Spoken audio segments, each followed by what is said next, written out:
이제부터 용진당 진행하겠습니다. 이종걸 실장님 모시겠습니다. 네, 안녕하십니까, 이종근입니다. 네, 많이 기다리셨습니다. 아닙니다. 네. 네. 더덕 장아찌 맛이 어떠셨나요? 진짜 맛있어요. 아리아리해요. 예.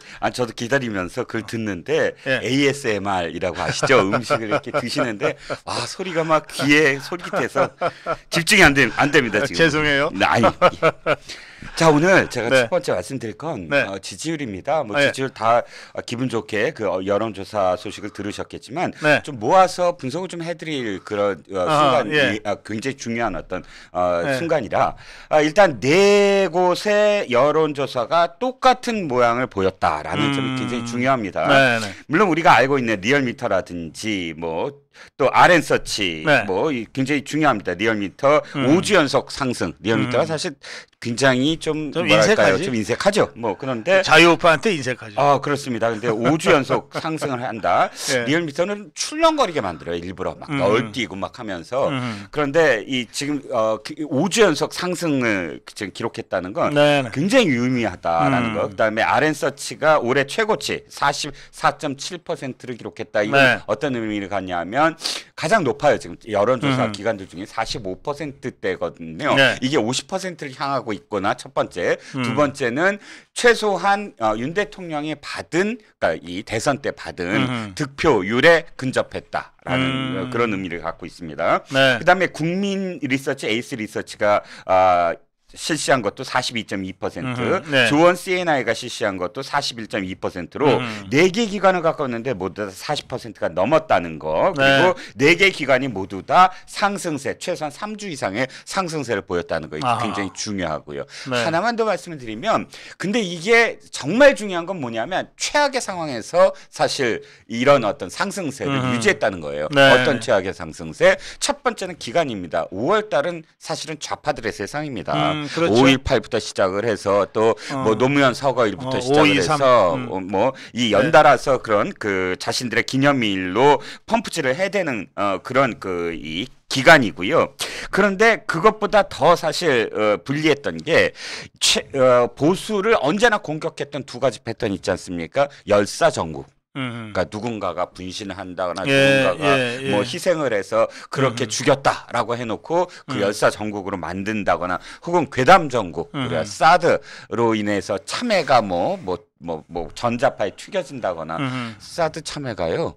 그 작년이 최고의 매출을 기록했답니다. 네. 2022년도 매출 포함해서 전혀 사실이 아니라는 게 드러났는데 이번에 후쿠시마 오염수로 괴담 정국을 만들어내려고 5월달 내내 지금 아직까지도 하고 있는데 이런 열사정국 괴담 정국에다가 5월달이라는 기간 그런 좌파 기념일들의 그런 상황들에도 불구하고 견고한 상승세 다져가면서 추세선을 확립했다는 것 굉장히 의미 있는 그런 여론조사였다고 생각합니다. 근데 그거 아세요? 이 실장님? 네.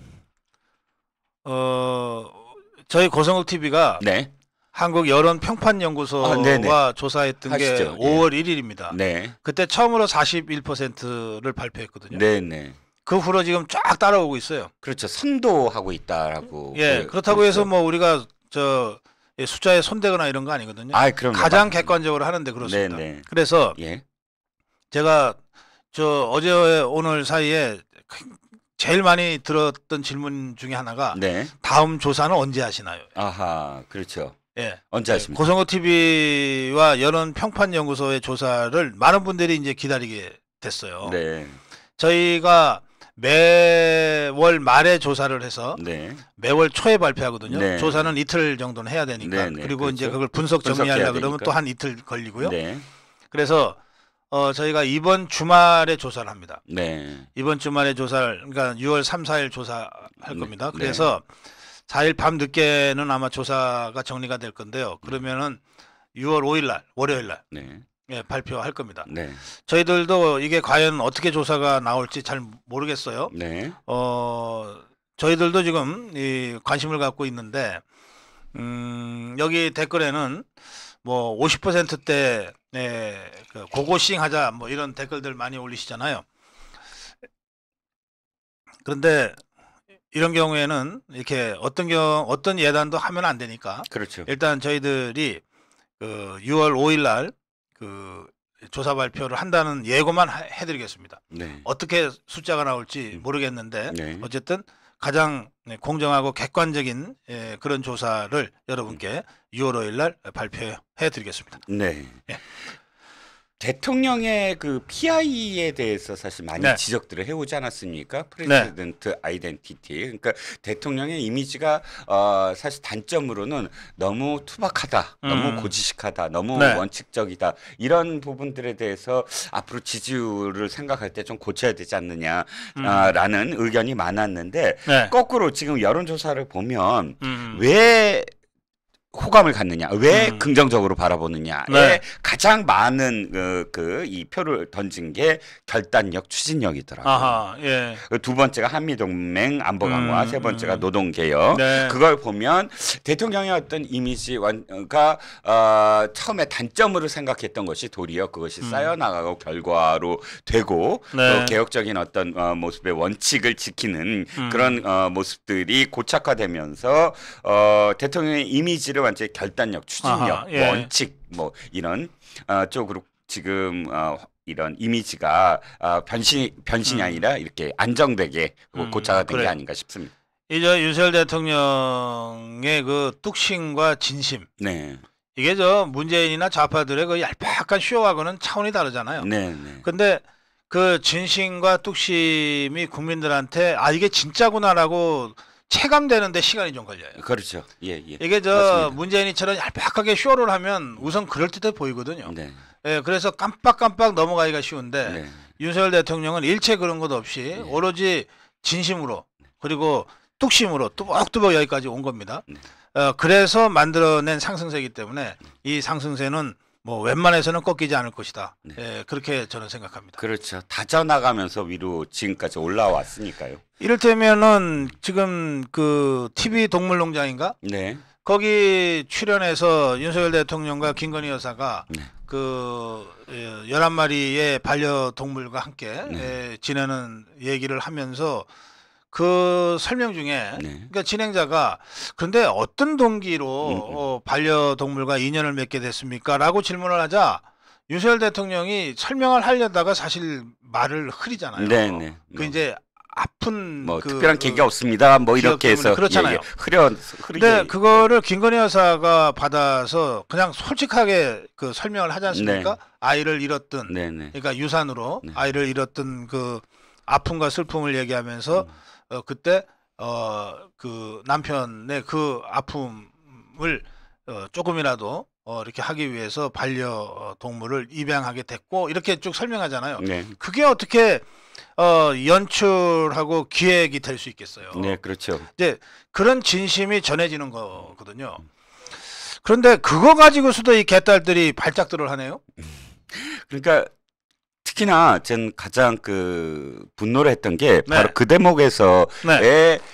장면을 놓고 댓글을 단 자들이에요. 그러니까 유산의 아픔을 도리어 더욱 공격적으로 그런데 너희들이 개의 뭐 아픔 챙기면서 아이들은 뭐 그 챙길 줄 아느냐 아이도 없으면서 뭐 이런 식의 예, 어떤 혐오스러운 증오와 정말. 혐오를 북돋우는 그런 댓글들이 네. 동물농장 게시판에 뭐 몰려들었고요. 네. 저는 이번 프로그램에서 또 한 가지 그 부분 참 저도 유익게 봤지만 네. 가장 중요한 건 세로미가 거짓말을 할 수는 없는 거거든요. 그렇지. 세로미가 바로 안내견입니다. 그러니까 이 코너가 뭐 대통령 부부를 홍보한다? 그보다 더 중요한 건 공익적인 그런 이 내용이거든요.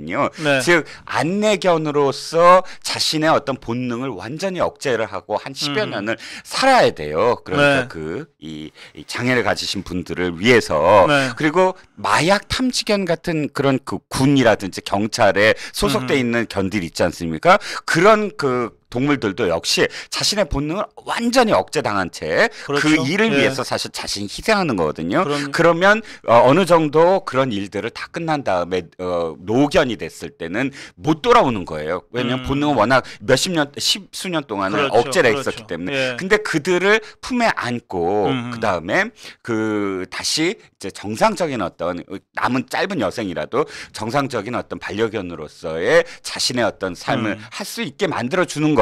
근데 그것이 뭐 세로미미가 정말 무슨 그 안에서 그 대통령한테 달려가고 같이 끌어안고 사진이 찍히고 이건 걔가 어떤 거짓말을 하는 게 아니거든요. 그리고 그 안에서 대통령도 이런 말을 합니다.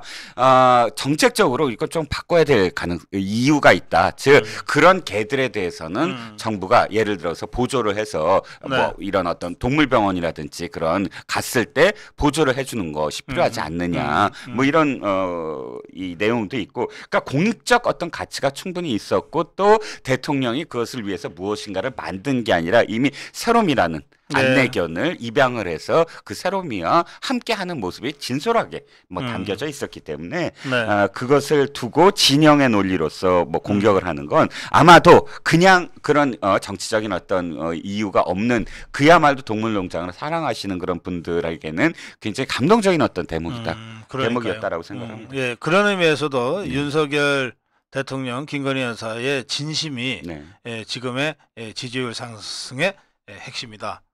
그런 말씀을 제가 다시 한번 드립니다. 여기 댓글에 재밌는 댓글이 있네요. 개딸들아 부럽냐? 부러우면 지는 거다.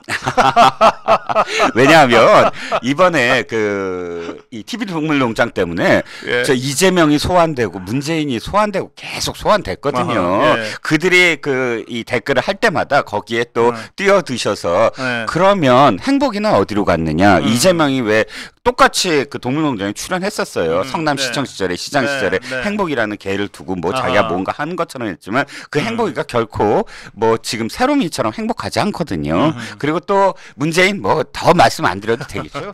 파양을 시켜놓고 그 파양이 아니라고 주장했던 문재인까지 소환이 돼서 할 말 없게 만드는 거죠. 그것도 돈 가지고 말이야. 그러게요. 에이 지저분한. 조카트님이 윤 대통령님 사지 말고 입양하세요란 말에 감동받았습니다. 저도 유기견 알라사 직전에 입양해서 6년째인데 내 자식보다 더 이뻐요 그러셨어요. 네. 아니 그 조카트님의 자녀분들이 들으시면 조금 섭섭하겠네요. 네, 다들 같은 마음이실 겁니다. 자, 집시법 개정 얘기 잠깐 짚어볼까요? 네, 집시법이 지금 대통령실에서, 그러니까 대통령도 지적을 했고, 그래서 지금 행안부를 비롯해서 정부가 좀 고치려고 합니다. 이걸 두고 지금 논란이 벌어지고 있는데, 이게 2009년도에 집시법 10조와 관련돼서 헌재가 결정을 내린 부분이 지금 논란이 되고 있습니다. 그 당시에 10조가 뭐냐면, 일몰 후 일출 전까지 집회를 금지하되, 특별한 일이 있을 경우 관할 서장의 허가를 받아서 집회를 할 수 있다, 이런 내용입니다. 그런데 당시에 이제 5명이 위헌이라고 보고 2명이 헌법 불합치로 한 거예요. 그러니까 소수의 의견이 다수를 정할 수 있다라는 원칙 하에서 헌법 불합치 결정을 내린 겁니다. 내용 자체는. 그런데 안을 더 들여다보면 그 안에 내용도 결정문의 최종 결정문의 내용도 타인의 기본권을 결코 침해해서는 안 된다. 이 지금 이 헌법의 그러니까 집회 및 시위에 관한 어떤 보장은 전적으로 그러니까 이 타인의 기본권을 침해하지 않는 범위 내에서 비폭력적이고 합법적이어야 된다라는 그런 내용이 담겨져 있어요. 그래서 그 안에 내용의 가장 중심이 되는 건 뭐냐면 법적으로 보완을 하라라는 거거든요. 그러니까 시간대를 정확하게 명시를 하던가 지금의 법이 문제가 있다라는 거예요. 그런데 민주당은 그걸 지금 어떻게 공격을 하냐면 아니 그때 당시에 위헌이다.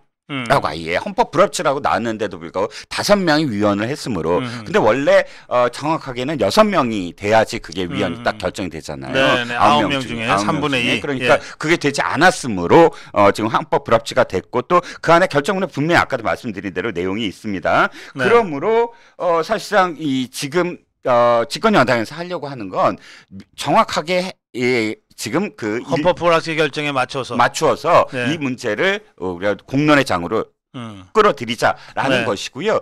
그리고 당시에 저도 그래서 헌법 결정문을 꼼꼼히 읽어봤더니 타국에 대한 예를 많이 들더라고요. 그래갖고 이 시간대에 있어서 러시아는 10시 이후 아예 못을 박았어요, 법률로. 네. 프랑스는 11시 이후 시위를 금지하는 게 밤. 네.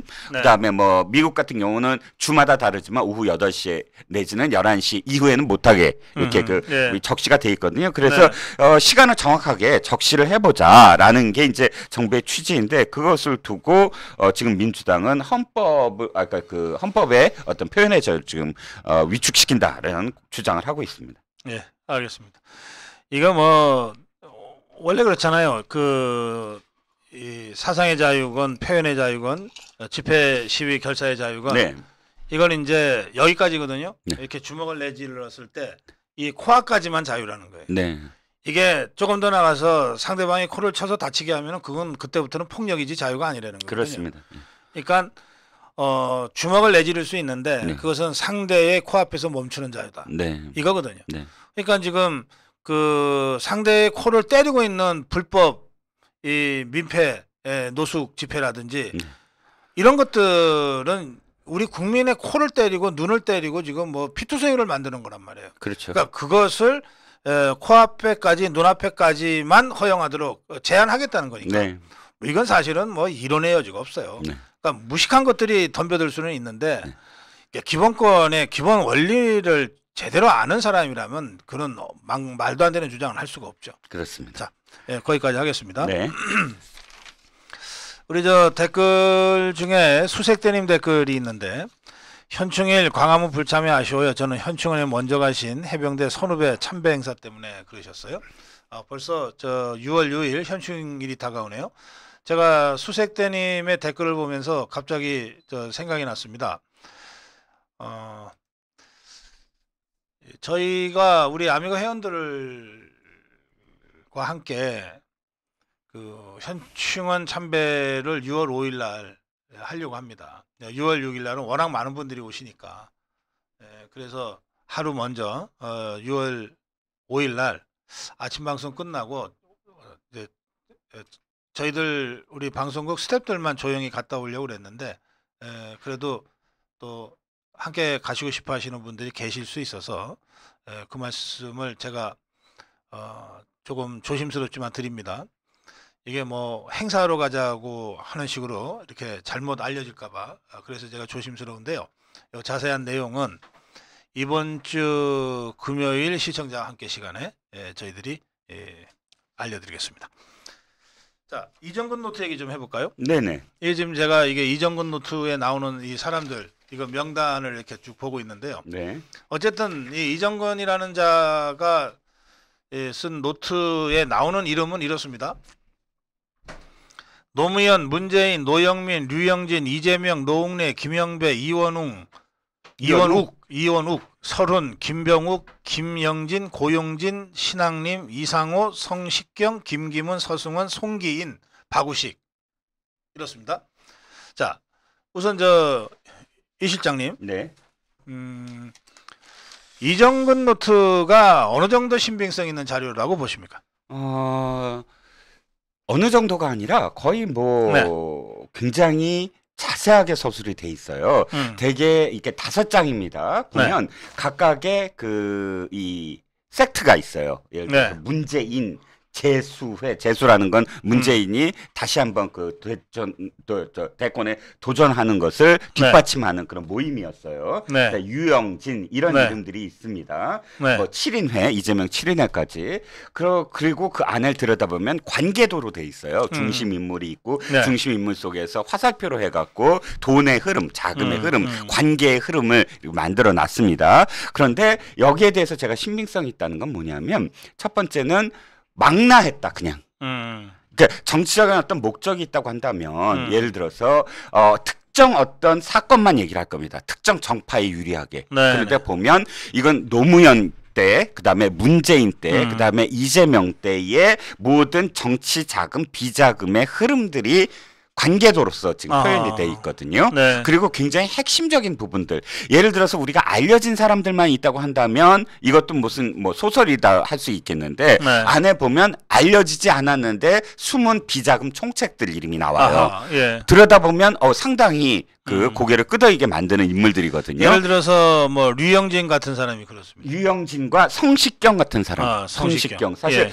전혀 못 듣던 사람인데 들여다보면 와 부산에 확실한 어떤 인맥 관리를 한 사람이다. 유영진은 아까 말씀하셨지만 유영진은 자금 총책이거든요. 자금을 조달하고 만드는 사람이었고 지금 성식경이라는 사람은 공공 그 감사협회 회장이었는데 이 사람은 강내구가 했던 그거. 예. 아닙니다. 저도 그런 줄 알고 찾아봤더니 달라요? 공공 그 감사협회가 두 가지가 달라요. 예. 그래서 강내구가 있던 것과 이 사람이 있던 거는 서로 다른 기관입니다. 강내구는 공기업 감사협회. 네네네. 맞습니다. 좀 다르겠네요. 예. 달라요. 그래갖고 저도 이제 강내구냐 그러고 왜냐하면 첫 번째 시사저널 이 단독 기사에서는 A라고 나왔거든요. 근데 A라는 사람이 청와대에 딸이 있고 딸을 통해서 온갖 그 청탁을 했다. 그리고 제가 크로스 체크를 했어요 그때. 근데 강내구가 아니라 성식경이 나타나는 거예요. 그래서 그래요. 협회를 봤더니 협회가 서로 다르더라고요. 알겠습니다. 그래서 이건 100% 확실하다고 좀 보시는 거죠. 그럼요. 근데 이정근이라는 사람이 방송 작가 출신이라면서요. 네네. 작가가 소설 썼다 이렇게 볼 여지는 혹시 없나요? 그렇죠. 작가 정확하게 그것도 저 이제 취재를 했지만 작가가 아니고 리서처예요. 그 손석희가 그 아침에 MBC에 시선 집중인가요? 그 오랫동안 했는데 그걸 할 때 획기적으로 그 사람이 바꾼 게 있어요. 아예 취재팀을 만들었어요. 그래갖고 기자들을 특채를 해요. 자기 팀에 기자들을 특채를 하고 그다음에 작가 특채하고 리서처 이 사람이 맡았던 역할은 기사를 찾아내고 보완해주고 직접 전화해서 그 연결해주고 하는 작가 영역이 있지만 실제로 뭔가를 써갖고 뭐 이렇게 대본을 만드는 어떤 역할은 아니고요. 뭐 자료 찾는 거 귀신이네. 그렇죠. 그리고 인맥 사람들 개통도 만드는 거 전문. 그렇죠. 맞습니다. 예. 인물 개통도. 예. 그런 그 전공이 잘 발휘됐네 지금. 그렇죠. 리포터나 라이터가 아니죠. 리서처죠. 예. 그래요. 알겠어요. 예.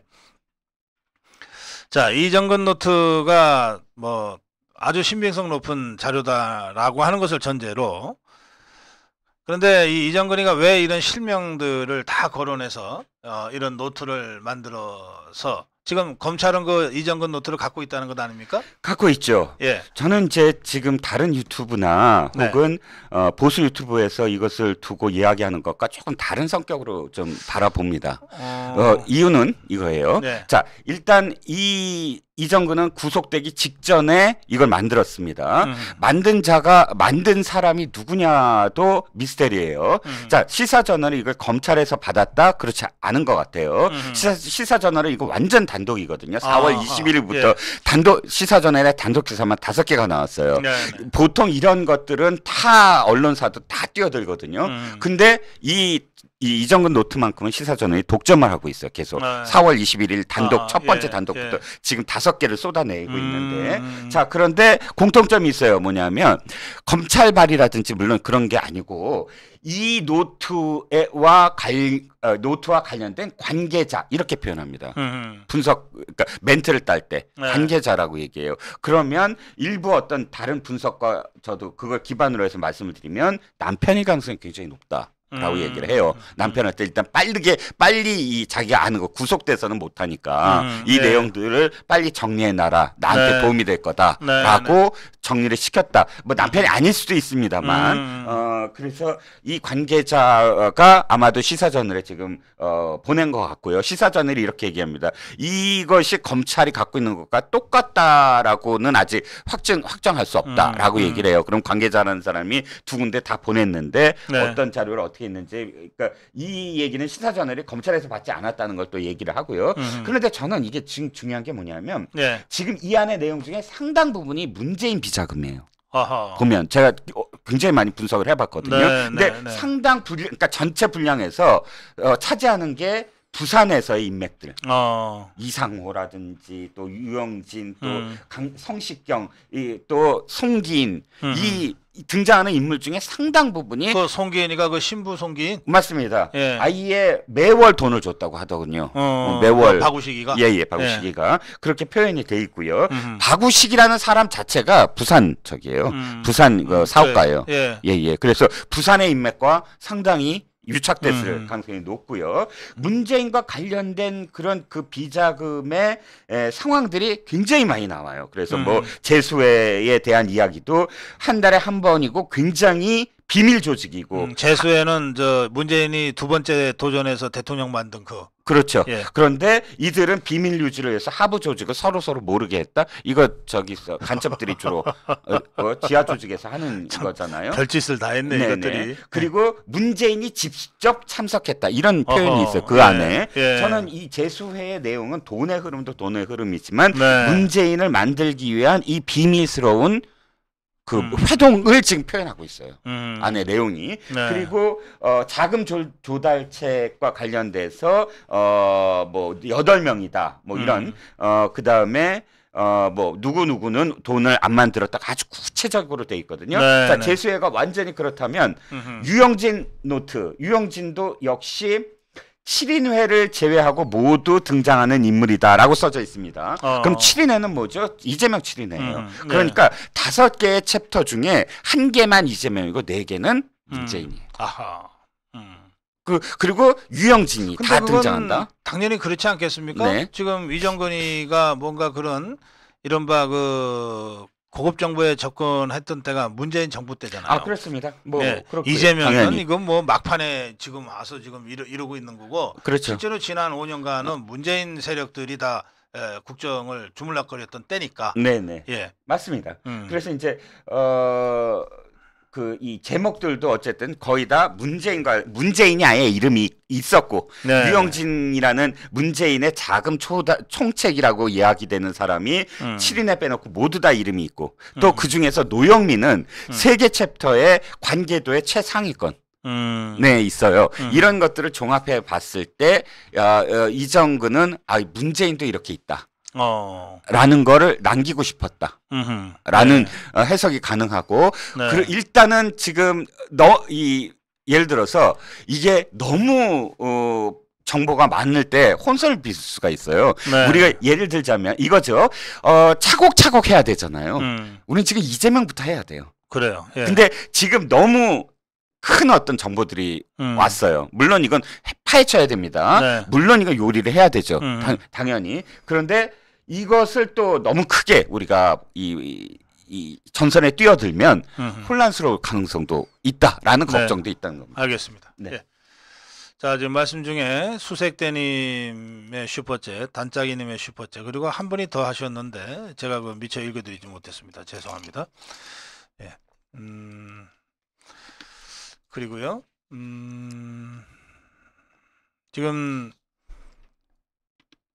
이 댓글창에서 뭐 여러 가지 얘기들이 나오는데 그 중에 한 가지만 좀 짚고 넘어가죠. 네네. 아까 그 이정근이가 네. 그 손석희 쪽에 리서처로 네. 했다 그러는데 또 댓글에는 그 PD 수첩 작가였다 이런 댓글도 있는데 어느 쪽입니까? 둘 다입니까? 아니면 그 PD 수첩 작가였다라고 하는 거는 제가 예. 들어보지 못했습니다. 그래서 그게 예. 사실이 아니다라고 제가 확언할 수는 없는데 시선 집중 리서처였던 건 확실합니다. 아, 그래요. 예, 예. 예, 알겠습니다. 예. 어쨌든 뭐 이거나 저거나 다 MBC에서 예. 뭔가 방송 일을 했다. 예. 그리고 한 가지 예. 그 누구야 이정근 노트는 네. 저기가 정철승이죠. 저 변호사가 네. 상당히 이정근과 관련돼서 예. 민주당에 경고도 하고 그러잖아요. 계속 네, 네, 이정근을 너네 그냥 놔두면은 피바람 그렇죠, 불어 뭐 그렇죠. 예. 했잖아요. 그런데 이 노트만큼은 부정을 해요. 정변이 음. 정철승이 부정을 하면서 이유가 있어요. 이정근은 이런 거 꼼꼼하게 쓸 사람이 아니다. 이런 거를 쓸 사람이 아니다. 그래요? 그래서 직접은 안 써도 불러는 줄 수 있죠. 이거 구술이에요. 예. 이게 그리고 이건 구술이고 그건 녹취. 제가 그 변호사가 누군지 몰라도 네. 사무부청장은 꼼꼼하지 않으면 못하는 일이에요. 근데 사무부총장인데 예. 사실은 진짜 꼼꼼하게 무슨 일을 한 게 아니라 네. 진짜 허당으로 일을 했다는 거예요. 어허. 일 자체를 사무부총장 일 자체를 했다는 게 아니고 자기의 인맥 만들기에 급급했다라는 게 당내 얘기거든요. 이 사람이 진짜 당의 일을 제대로 했다고 한다면 글쎄요. 3만 개 녹취록을 그 녹음 파일을 3만 개 남겼다는 거 아닙니까? 만들어놨다는 거 아닙니까? 그거 그냥 허투루 할 일은 아닌데. 제가 듣기에는 녹취록을 쓴 그걸 기록한 게 아니라 녹음 파일. 녹음만 했다는 거예요. 네, 그러니까. 무조건 녹음만 했다. 알겠습니다. 자, 지금 여기에 공개된 사람들 중에 설훈이, 그러니까 이 기사 공개 전에 기자회견을 해서 뭐 막 그랬죠. 그렇죠. 예, 설훈이는 왜 그랬어요? 자, 이게 기가 막힙니다. 그러니까 왜 그러냐면, 자, 이게 26일 날 시사저널이 이름을 까요. 설훈이라고 이름을 공개를 합니다. 설훈, 그다음에 김영진, 고용진 뭐 이런 이 사람들의 이름을 공개를 하죠. 그런데 24일 날 긴급 기자회견을 해요. 그리고 그날 기자한테 전화가 왔는데 이러이러한 기사가 나올 거다. 이건 다 거짓이다라고 하면서 이렇게 폭로를 기자회견을 합니다. 네. 시사저널이 그때 무엇을 했냐면 다시 반론권을 지금 따고 있었거든요. 이러이러한 내용이 있다. 네. 근데 반론권을 위해서 시사저널이 연락을 했는데 연락을 끊고 바로 거의 몇 시간도 안 돼서 기자회견을 해버린 거예요. 그 김대중이가 옛날에 그랬는데? 아니 다 김경수도 비슷하고요. 김경수 드루킹 했는데 그때 당시에 갑자기 주말인데 기자회견장에 나타나서 놀랬잖아요. 원래는 그렇게 하면 나 뭐 이 이름 더 기사 나올 때까지 그냥 숨죽이고 있었는데 나 양산박 갔었어. 먹고 거기 파주에 갔었어 하고 아예 자기가 먼저 얘기하면서 그거 아무 일 아니라는 듯이 아예 설레발을 하는데 지금 설훈도 거의 비슷한 풍경이죠. 풍경이 우리가 많이 본 거죠. 그러니까 너네 이름 공개하면은 내가 고소할 거야라고 하지만 이미 이렇게 다 나와 있는데 시사저널이 이름 공개하지 않을 이유가 없거든요. 네. 그러니까 미리 이제 약을 친다고 하죠, 보통. 알겠어요. 예. 조금 전에 우리 이정근 실장이 이정근 노트를 쭉 설명하시면서 상당히 신빙성이 있다. 그리고 특징적인 것은 문재인 관련, 문재인 똘마니들 관련 기사가 많다. 그리고 아까 그 말씀도 하셨는데 또 저 박봉계가 이 진짜 큰일 날 거는 이 이정근 노트다 이런 얘기 한 적도 있죠. 그렇죠. 예, 이게 뭐 좀 아는 자들은 지금 뭘 좀 맡고 있어요, 지금 냄새를. 그렇죠. 그런데 지금은 이재명 잡는 거에 집중을 해야지 지금 전선을 문재인이까지 확대될 상황은 아니다. 또 이런 말씀도 하셨어요. 그러니까 이거는 그냥 우리가 가지고 가면 되는 거예요. 그럼요. 분명히 이게 사실이고 하니까 이것을 지금 당장 저기를 쳐라. 문재인을 치자. 그리고 뭐 설훈도 치고 이낙연께도 치고 이현욱도 치자. 이렇게 가면 전선이 흐트러진다. 일단은 그걸 원하는 게 바로 그 박범계 같은 자들이 하는 말이 바로 그래 이거 지금 저쪽이야 하고 지금 이슈를 돌려놓기 위한 그리고 충청 뭐 어쩌고 저쩌고 그런 아주 좌파 매체가 하나 있습니다. 신이 나갖고 설훈하고 이현욱을 지금 까기 시작해요. 좌파 매체들이 보면 야 너희들이 맨날 이재명한테 너는 뭐라고 그랬어. 홀로 이 모든 문제를 다 책임지라고 넣어놓고선 설훈이 기자회견 보니까 당이 함께 나서야 된다. 왜 이재명은 그러고 너는 당이 나서야 된다고 해 하고 공격을 하거든요. 그래서 전선 관리를 잘 해야 된다. 네네. 지금 전선은 이재명을 타깃으로 하는 전선으로 일단 단일하게 가야 된다. 여기 말씀까지 전해드리는 걸 하겠습니다. 그리고 이게 뭐 시사저널이 단독 했으니까 앞으로도 계속 후속 보도가 나올 수가 있잖아요. 그 부분 관련해서 좀 더 진전된 내용이 나오는 대로 다시 다루겠습니다. 지금 제가 우리 고성구 TV 댓글창을 계속 보면서 지금 진행해드리고 있는데 이 고성구 TV 댓글창에도 중국의 댓글 부대가 혹시 들어와 있을까요?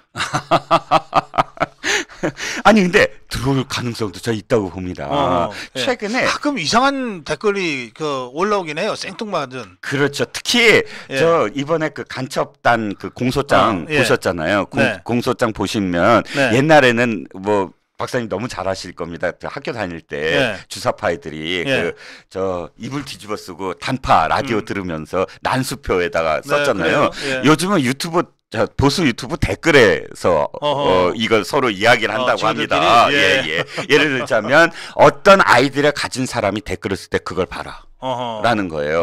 그러니까 이게 환승 댓글이라고 보통 그렇게 표현하는데 그래서 그 댓글에 나와 있는 그 몇 가지 우리가 약속한 단어가 있으면 예를 들어 어떤 단어가 뭐 북한산이라는 단어가 있으면 절대 접선하지 마라. 이거 다 노출된 거다. 이런 식의 어떤 서로 약속을 해갖고 댓글로 서로 간에 어떤 그런 그 암호를 교환한다고 이번 그 보도에 나오더라고요. 그런데 알고 봤더니 중국이 엄청나게 많은 그런 그 댓글 부대를 지금 양성을 하고 있는데 그 중에 하나가 지금 공문이 공개가 됐다는 거예요. 차이나 디지털 데일리라고 해서 미국의 본사를 갖고 있는 중국 관련 그런 그 신문사가 공안들의 그 문건을 지금 그 입수를 해서 단독으로 이렇게 표현했는데 해외 사이버전을 위해서 중국 공안이 직접 투입돼야 된다. 뭐 이런 식의 어떤 내용들이었다는 거예요. 즉, 이 내용은 뭐냐면 이 중국의 공식적인 군대, 인민군이나 혹은 공안, 경찰이 사이버전, 댓글 같은데 투입되고 있다라는 어떤 증거처럼 지금 드러난 것이죠. 그리고 또 한 가지가 중국의 이 대령급의 전략 전문가 둘이서 낸 책이 있어요. 우리나라에도 보이는데 초한전이라고 해서 그 초한이 아니고 장기 두는 초한이 아니라 한계를 뛰어넘는 뭐 그런 뜻입니다만 그 안의 내용을 들여다보면 우리 중국이 그러니까 서방 특히 이제 미국과 전면전을 벌일 수는 없다. 그러니까 예를 들어 천조국의 그 천조 원의 그 국방비를 쓰는 미국하고 어떻게 견줄 수가 있겠습니까? 그럼 서방과 할 수 있는 세 가지 싸움이 있다. 하나는 댓글, 두 번째는 선거 개입, 그 디지털로 인한 선거 개입, 세 번째는 마약. 마약 지금 미국하고 신아편 전쟁을 하고 있지 않습니까? 펜타닐. 펜타닐이 중국에서 그 화학 공장에서 캐나다와 그다음 멕시코로 수출을 하고 그것을 가공을 해서 미국으로 가는. 그래서 지금 이 미국이 그 펜타닐 그 원료 회사들을 제재를 했더니 중국이 그거 갖고 지금 서로 또 싸우고 있는데 아무튼 다시 되돌아와서 이 댓글 부대와 관련돼서 초안전을 비롯한 그런 그 전문가들을 내용을 보면 4천만 명을 양성을 한다고 합니다. 4천만 명? 예. 댓글로만도. 중국이. 그렇게 할 일이 없나? 근데 자. 그러게요. 예.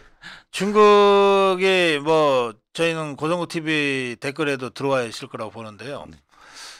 그럼 북한도 들어와 있겠죠? 그 저 김정은이 똘마니들도? 당연히요. 네. 너무 당연한 거죠. 그러니까 문재인이 똘마니, 이재명이 똘마니에다가 저 김정은이 똘마니, 시진핑이 똘마니까지 다 들어와서 이렇게 댓글창을 막 어지럽히니까 우리 저 스페너님들 진짜 고생하시겠어요. 아니 어떤 우리 자유파 유튜브들은 아예 그 댓글창 관리를 포기하는 데도 있어요. 너무 많아가지고. 그럼요. 예. 그리고 이걸 관리하는데 스페너님들이 진짜 이거 헌신적으로 하시거든요. 그리고 또 이런 것도 있어요. 정치적인 어떤 분란도 일으키지만 아예 이 유흥적인 그러니까 음란한 그런 폐쇄시키게 그런 것들을 한참 댓글을 해갖고 관리조차 못하게 한 다음에 이렇게 혼란스럽다 하고 이 노란 딱지 붙이게 하고 뭐 이렇게 그리고 하는 이제 폭파시키기도 하고 그런 것들이 있어요. 하여튼 뭐 저것들 그 수법이라고 하는 게 워낙 동날해가지고 그 이제 다행히 우리 그 고성우 TV는 천하무적의 스패너님들이 그럼요. 딱 버티고들 계십니다. 박수 한번 치겠습니다, 여러분. 자, 시간이 다 됐지만 마지막 주제 짧게라도 짚고 넘어가겠습니다. 이게 저 괴담으로 흥한 자 괴담으로 망한다 제가 그렇게 말씀을 드렸는데 이번에 이 후쿠시마 갖고도 저 김정은이부터 괴담으로 어떻게 해보라고 지령을 내렸죠. 지령 내렸죠. 그런데 이번에는 후쿠시마 괴담이 잘 안 먹히는 것 같아요. 안 먹히는 게 이미 이 문재인 정부 때 했던 것들이 다 좀 드러나고 있거든요. 문재인 정부 때 2020년도에 문건이 나왔는데 그 문건이 각 부처 TF팀과 그다음에 해양수산부의 그 명의로서 원자력 안전위원회 관계자 등 전문가들의 의견을 다 7차례에 걸쳐서 모집한 건데 그 안에 내용을 보면 삼중수소 문제 없다. 그리고 전체의 어떤 분량에서 상그럼에 불과하고 이것이 우리나라에 직접 머무는 것이 아니라 캐나다 서부를 통과하고 미국 서부를 통과해서 무슨 난류를 만나서 우리나라에 들어온다. 적게는 많게는 한 4년 정도 걸린다는 거예요. 그렇게 했을 때 남아있는 어떤 삼중수소는 자연적으로 지금 우리가 들어오는 어떤 삼중수소에 비해서 양에 비해서 어마어마하게 적다. 뭐 이런 식의 아예 우리 전문가들 뭐 이덕환 서강대 교수를 비롯해서 우리가 이 언론에도 많이 나오는 굉장히 저명한 어떤 그런 그 학계에서도 그렇고 전문가들이 이야기한 그런 문건이 이미 2020년에 있었거든요. 근데 이것을 또 숨겼어요. 외교부가 대외비로 숨겼어요. 그러고 나서는 또 2021년 4월 19일 날 그 정의용 외교부 장관이 국민의힘 의원의 질문에 대정부 질문에 이렇게 답을 합니다. IAEA가 지금 적합한 그런 이 기준으로서 결과를 냈을 때 그것을 재론할 이유가 없다. 이렇게 표현을 하거든요. 그런데 지금 이자들이 당황한 거예요. IAEA가 왜 나서냐? 그린피스가 나서야 된다. 나는 도대체 그린피스가 이것을 해야 된다라는 발상을 어떻게 얘기하는지 방송에서 그런 발상을 이야기하다가 갑자기 문재인 정부도 그랬다? 그리고 사법재판소에 왜 이거를 제소 안 하냐라고 윤석열 정부한테 얘기하는데 봤더니 문재인 정부도 사법재판소에 하려는데 보니까 이게 꺼리가 안 된다라고 내부에서 아예 그 결정이 내린 어떤 문건이 또 발견이 된 거예요. 그럼 문재인을 욕해야 윤석열 대통령을 지금 비판할 수가 있잖아요. 그러니까 이게 앞뒤가 안 맞는 것들이 많이 드러나고 있다는 겁니다. 이게 저것들이 괴담으로 지금 막 도배를 하고 있어요. 프레카드에. 그런데 저것들 괴담으로 망할 거다. 자, 마지막으로 짧게. 선관위 사무총장, 사무차장 하고 한 6명인가 되는 고위 이 간부들이 그 자녀 특혜하고 초고속 승진 이런 걸로 해서 그리고 사표냈는데 사표낸 자 중에 이제 장관급 자리가 사무총장이잖아요. 그렇습니다. 박찬진이라는 자. 네, 박찬진. 근데 이 자가 문재인 때 그렇게 무슨 고속 승진을 했어요. 1년에 한 번씩 승진을 했어요. 그래요? 예. 그래서 3급에서 장관까지 가는 게 쉽지 않잖아요. 차관까지 가는 것도 참 어마어마한 건데. 근데 수년 만에 3년 만인가요? 거의 수년 만에 그냥 장관을 딱 올라갔어요. 그러니까 이게 불가능하다. 아무리 선관위 내부에서 초고속 승진이 언제나 이루어지지만 구급에서 서기관까지 몇십 년이 걸리는 지만 가능하다는 건데 그렇게 어때 특혜를 받았고 DNA가 똑같더라고요. 민주당이랑 선관위랑 왜 밝혀지면 먹튀하는 거. 지금 이것도 왜 공무원들은 어떤 상황이 됐으니까 징계를 받아야 될 상황에 있을 때 그만두면 안 받아주잖아요. 그렇죠. 징계를 받아야 되죠. 일단 그래서 중단해야지. 스톱 하잖아요. 땡 하는데 다 사표 내고 그냥 그 사표를 받아들였어요. 이렇게 되면 어떻게 됐죠? 연금도 받을 수 있고 그 다음에 다른 공직도 갈 수가 있어요. 근데 우리가 많이 봤잖아요. 위장 탈당하는 거 똑같이 하고 있습니다. 네, 그래요. 자, 오늘 여기까지 하겠습니다. 네. 마무리 한 말씀 해주십시오. 마무리는 용진단이니까 윤 대통령의 방미 사진을 말씀을 드리겠습니다. 방미 사진이 아니라 1년을 기념해서 사진첩이 나왔습니다. 100장이 넘는 사진들인데 우리가 사진 그러면 대통령이 일을 하는 사진만 우리가 보통 신문에서 보지 않습니까? 그런데 이 사진첩 한 번만 보세요. 대통령을 만난 사람들의 얼굴이 나옵니다. 그러니까 대통령의 얼굴보다 더 중요한 건 대통령과 함께한 사람들이 자연스럽게 어떤 표정을 짓고 있느냐 이걸 볼 수가 있어요. 그러면 그 당시 분위기가 어땠고 대통령에 대해서 그 참석한 사람들이 어떤 느낌으로 바라보고 있느냐 그 표정을 보시면 현재 윤 대통령에 대한 그런 이 생각이 바뀔 수도 있다 라는 생각이 들었습니다. 네, 그래요. 그 사진첩? 네. 어디 SNS로 들어가면 돼요? 구하실 수 있을 겁니다. 지금 그러니까 공식적으로 낸 거거든요. 그렇구나. 네네. 사진첩. 오늘 용진단 이정근 실장과 함께 여기까지 진행하겠습니다. 짧게 한 말씀만 알려드릴게요. 오늘도 우리 고성본부장한테 여름 아미고 유니폼 문의하시는 전화 몇 분이 하신 모양인데 제가 이제 그 유니폼 안 입고 재킷 입잖아요. 주문이 끝났어요. 마감됐습니다. 토요일 날 밤 12시까지 주문받고 끝났거든요. 그래서 아쉽지만 여름용 유니폼은 더 이상 여러분들 주문하실 수 없다는 걸 제가 말씀드립니다. 다음 기회에 원하시는 분들이 많으면 또 2차, 3차 제작은 저희들이 또 언제든지 할 수 있는데 이번에는 끝났습니다. 그래서 지금 제작에 들어갔고요. 6월 중에 여러분들 다 받으실 수 있도록 최대한 하루라도 빨리 받으실 수 있도록. 그리고 여름 유니폼이 다 이제 여러분들한테 도착하면 우리가 이번 어제 그 우정 트래킹 너무 좋으셨대요. 그래서 자주 좀 하자고 그러시는데 여름 유니폼이 다 도착하면 다시 반팔 여름 유니폼 입고 번개 한번 또 하겠습니다. 어디든 하여튼 좀 걷는 프로그램을 저희들이 한번 기획을 해 보겠습니다. 자, 오늘 월요일 부처님 오신 날 3일 연휴 마지막 날입니다. 편안하게 쉬셨기를 바라고요. 내일부터 또 씩씩하게 나서시기 바랍니다. 내일 아침 9시 생방송으로 여러분 다시 찾아뵙길 약속드리고 오늘 방송 여기서 이종근 실장과 함께 마무리 인사드리겠습니다. 여러분 수고하셨고 고맙습니다.